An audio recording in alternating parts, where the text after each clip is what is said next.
Restez connectés à l'actu en Aunis avec Super U, commerçant autrement à Maran.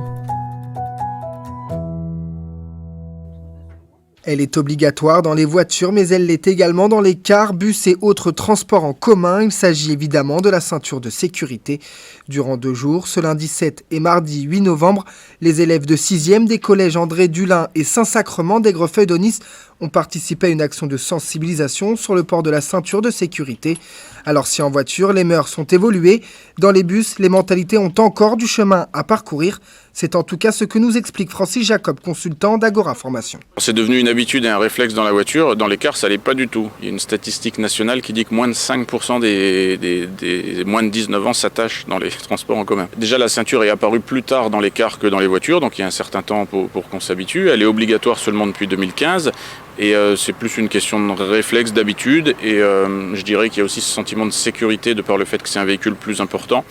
Et aussi l'effet de groupe majoritairement. Voilà. Et pour sensibiliser au mieux ces collégiens, Francis utilise un exercice pour le moins particulier à l'aide d'un bus unique qui l'est tout autant. Ce car est très particulier puisqu'il est unique en Europe. C'est le seul car capable de simuler un accident de la circulation avec des passagers à l'intérieur.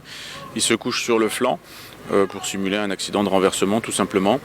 Évidemment, le renversement se fait avec les passagers à l'intérieur et l'idée, c'est de leur faire prendre conscience de l'utilité de la ceinture de sécurité dans ce genre d'accident. L'idée, c'est qu'ils comprennent que lorsqu'ils ne sont pas attachés dans ce type d'accident, ils vont être amenés à être projetés à l'intérieur, voire même à l'extérieur du véhicule en traversant les fenêtres. Un exercice dans des conditions quasi réelles, mais qui pour le coup fonctionne plutôt bien auprès de ces jeunes. La situation est quasi réelle, la vitesse en moins et la sécurité en plus, entre guillemets, mais au plus proche de la réalité tout en restant en sécurité. Oui. Ils prennent conscience que la ceinture peut être importante parce que jusqu'à présent, les quelques-uns qui s'attachent, c'est plus par habitude ou par réflexe, mais ils ne connaissent pas la vraie fonction de la ceinture. Donc c'est quand même un problème puisqu'à partir de la 6e, ils sont souvent livrés à eux-mêmes et c'est à eux de gérer leur ceinture. Ce car-là, lui, ne se renverse pas, mais il est tout aussi important dans le processus pédagogique mené par la région Nouvelle-Aquitaine et Keolis Littoral. Dans ce cas, on va leur expliquer donc les règles de base en termes de conduite dans un car, donc de bien respecter nos principes. Donc ça va être de mettre la ceinture de sécurité pour être pendant tout le parcours. Les règles aussi à bord, les différentes règles, donc le respect envers le conducteur, au niveau du bruit, au niveau du comportement, leur expliquer que se lever en plein trajet, c'est pas forcément en toute sécurité, c'est même pas du tout en sécurité.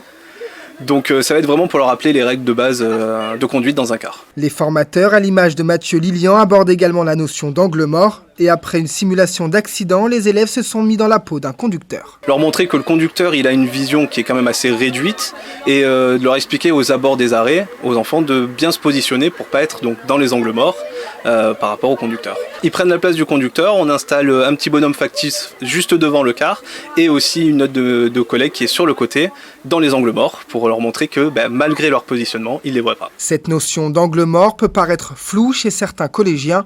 Eh bien pas du tout, si la plupart savent ce qu'est un angle mort, nombreux sont ceux à ne pas en prendre conscience, mais cette journée de sensibilisation est aussi faite pour ça. C'est là où c'est le plus surprenant, c'est que la plupart savent ce que c'est que les angles morts, mais n'ont pas la conscience.